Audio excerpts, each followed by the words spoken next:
Medical custody battle over a 13-year-old cancer patient is over. State Child Welfare allowed Kylee Dixon to go home to her mother after months in protective custody.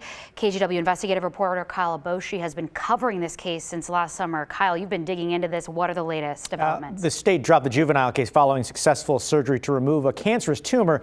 That cleared the way for the 13-year-old to go home. Kylee Dixon said she's healing, quote, very, very well. Kylie's been at the center of a medical custody battle for the past 8 months.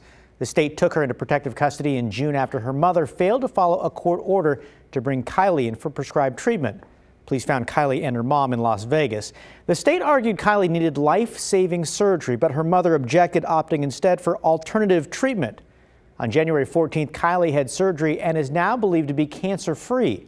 The juvenile case is over, but not the criminal case. Kylie's mom, Kylee Dixon, still faces felony charges, including criminal mistreatment and custodial interference. That trial is scheduled for March.